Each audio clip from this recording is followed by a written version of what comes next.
شب برات، اس رات میں تمام حضرات جاگتے ہیں، گناہوں سے توبہ کرتے ہیں، معافی تلافی کرتے ہیں، عبادت کرتے ہیں، اللہ کو راضی کرتے ہیں۔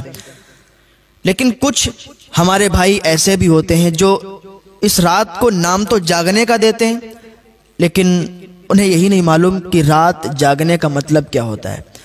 بہت سے لوگ تو مسجد میں آ کے نماز ادا کرتے ہیں، گناہوں سے توبہ کرتے ہیں، لیکن وہیں پر کچھ ایسے نوجوان بھی ہیں کہ وہ رات میں گاڑی بائک لے کے نکل جاتے ہیں، کبھی اس ہوٹل پر چائے پیتے ہیں، کبھی اس ہوٹل پر چائے پیتے ہیں، کبھی یہاں پارٹی کرتے ہیں، کبھی وہاں پارٹی کرتے ہیں، اور صبح کو سب کو یہی بتاتے ہیں کہ رات ہم نے بھی جاگی ہے۔ یار یہ رات جاگنا ہو گیا ہے؟ یہ رات جاگنا نہیں ہوتا ہے۔ جاگنا اسے کہتے ہیں کہ آپ مسجد میں آئیں، نمازیں ادا کریں، گناہوں سے توبہ کریں، معافی تلافی کریں، اور پوری رات آپ عبادت کریں۔ اور اس بابرکت رات میں آپ کو میں بتاؤں کہ آپ کچھ نمازوں کا بھی اہتمام کریں۔ وہ کس طریقے سے اور کیا ادا کریں وہ بھی آپ سنیں۔ سب سے پہلے آپ اوابین کی نماز ادا کریں۔ اوابین کی نماز کیسے پڑھی جاتی ہے؟ یہ مغرب کی نماز کے بعد فوراً بعد 6 رکعت نماز ہوتی ہے۔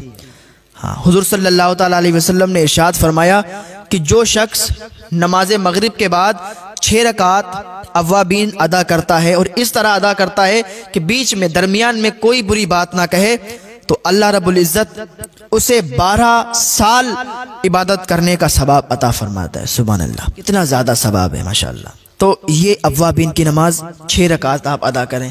کیسے ادا کریں گے؟ آپ نیت 2 رکعت کر کے باندھیں۔ نیت کوئی الگ نہیں باندھی جاتی ہے، کوئی الگ طریقہ نہیں ہے، نیت دل کے ارادے کا نام ہے۔ بس آپ دل میں ارادہ کر لیں یا زبان سے کہہ دیں کہ میں اوابین کی نماز پڑھ رہا ہوں، میں نے اوابین کی نماز کی نیت کی ہے، بس آپ کی نیت ہو گئی۔ اس کے بعد پھر آپ صلاۃ التسبیح پڑھنے کا اہتمام کریں۔ صلاۃ التسبیح کا بہت زیادہ ثواب ہے، اللہ تعالیٰ بے حساب آپ کے گناہوں کو معاف فرما دیتا ہے۔ حضور صلی اللہ تعالیٰ علیہ وسلم نے اپنے چچا حضرت عباس رضی اللہ تعالیٰ عنہ کو اور تمام صحابہ کو صلاۃ التسبیح پڑھنے کی ترغیب دی ہے۔ تو آپ کو چاہیے کہ یہ نماز جو ہے ہفتے کے ہفتے پڑھیں، یا روز اگر پڑھ سکتے ہیں تو روز پڑھیں، اور اگر ہفتے کے ہفتے یا روز روز نہیں پڑھ سکتے ہیں تو مہینے کے مہینے پڑھیں۔ مہینے کے مہینے ادا نہیں کر سکتے ہیں تو سال کے سال ادا کریں، اور اگر سال کے سال بھی ادا نہیں کر سکتے ہیں، ویسے تو ادا کر سکتے ہیں، اتنی زیادہ بھی اس میں ٹائم نہیں لگتا ہے، ادا کرنے میں کوئی دقت نہیں ہے، 20-25 منٹ لگتے ہیں۔ اگر سال میں بھی ادا نہیں کر سکتے تو زندگی میں 1 مرتبہ یہ نماز ضرور ادا کریں، بہت زیادہ اس میں ثواب ہے۔ اس نماز کو کیسے پڑھیں گے؟ اس کو دیکھیں ایسے پڑھتے ہیں۔ سب سے پہلے آپ نے 4 رکعت نماز تسبیح کی نیت باندھی، اسی طریقے سے کہہ دیں آپ میں نے صلاۃ و تسبیح کی نیت کی ہے، یا میں صلاۃ و تسبیح پڑھ رہا ہوں، تو یہ آپ کی نیت ہو گئی، ٹھیک، دل میں ارادہ کر لیں، نیت ہو گئی۔ ثنا پڑھیں، ثنا پڑھنے کے بعد 15 مرتبہ آپ یہ تسبیح پڑھیں، سبحان اللہ والحمد للہ ولا الہ الا اللہ واللہ اکبر، ٹھیک ہے۔ اس کے بعد آپ سورہ فاتحہ پڑھیں۔ سورہ فاتحہ پڑھنے کے بعد کوئی سورت اور ملائیں۔ اس کے بعد پھر 10 مرتبہ آپ سبحان اللہ والحمد للہ ولا الہ الا اللہ واللہ اکبر یہ پڑھیں۔ اس کے بعد آپ رکوع کریں، رکوع میں جائیں، سبحان ربی العظیم 3 مرتبہ پڑھیں۔ اب ایک بات اور سمجھ لیں، سبحان ربی العظیم اگر کسی کے منہ سے سبحان ربی العظیم نہیں نکل پاتا ہے تو آسانی کے لیے بتاتا ہوں، وہ سبحان ربی الکریم ادا کرے، کیونکہ اگر معنی لفظ جب بدلے گا تو معنی بھی بدل جائے گا، اور جب معنی بدل جائے گا تو پھر گناہ پڑے گا، تو سبحان ربی الکریم پڑھیں، زیادہ بہتر ہے۔ اس کے بعد آپ کیا کریں، 10 مرتبہ پھر یہی تسبیح پڑھیں، سبحان اللہ والحمد للہ ولا الہ الا اللہ واللہ اکبر، رکوع میں ہی یہ تسبیح پڑھیں۔ اس کے بعد آپ کھڑے ہو جائیں، پھر آپ 10 مرتبہ یہی تسبیح پڑھیں، اور پھر آپ سجدے میں چلے جائیں، سبحان ربی الاعلیٰ 3 مرتبہ پڑھیں۔ اس کے بعد سجدے کے حالت میں ہی 10 مرتبہ پھر یہ تسبیح پڑھیں، اور پھر اٹھ جائیں، پھر 10 مرتبہ تسبیح پڑھیں، پھر دوسرے سجدے میں جائیں، سبحان ربی الاعلیٰ پڑھیں 3 مرتبہ، اور پھر سجدے کی حالت میں ہی 10 مرتبہ یہ تسبیح پڑھیں۔ یہ تسبیح ہو جائیں گی 75 مرتبہ۔ ایک رکعت میں 75 مرتبہ تسبیح پڑھنا ہے، سبحان اللہ والحمد للہ ولا الہ الا اللہ واللہ اکبر یہ والی تسبیح۔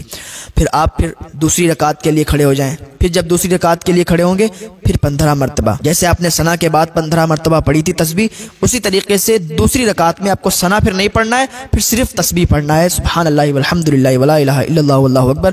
پھر اسی طریقے سے جیسے پچھلی رکعت میں آپ نے 10-10 مرتبہ کر کے پڑھی تھی، اسی طریقے سے آپ اس رکعت میں بھی پڑھیں، یعنی ہر رکعت میں 75 بار جب آپ پڑھیں گے تو 4 رکعت میں 300 مرتبہ یہ تسبیح ہو جائے گی، اور چوتھی رکعت میں سلام پھیر دیں، یہ آپ کی صلاۃ و تسبیح مکمل ہو جائے گی، اور اس کا ثواب بے انتہا ہے، بہت زیادہ اس کا ثواب ہے۔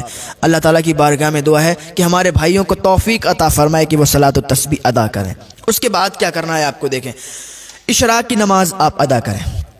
اشراق کی نماز کیسے ادا کریں گے؟ اشراق کی نماز کا ٹائم ہوتا ہے سورج طلوع ہونے کے 20 منٹ کے بعد اشراق کا ٹائم شروع ہو جاتا ہے، اور حضور صلی اللہ تعالیٰ علیہ وسلم نے ارشاد فرمایا کہ جو شخص اشراق کی نماز ادا کرتا ہے تو اسے اتنا ثواب ملتا ہے کہ اس کو ایک حج اور ایک عمرے کا ثواب ملتا ہے۔ اس حالت میں نماز ادا کرے کہ فجر کی نماز پڑھے، اور فجر کی نماز پڑھنے کے بعد پھر ذکر و اذکار کرنے لگے، کوئی وظائف پڑھنے لگے، اور سورج طلوع ہو جائے، سورج طلوع ہونے کے 20 منٹ بعد وہ اشراق کی نماز ادا کر لے، تو ایک حج اور ایک عمرے کا ثواب اس کو ملتا ہے۔ اس کا ٹائم کب تک رہتا ہے؟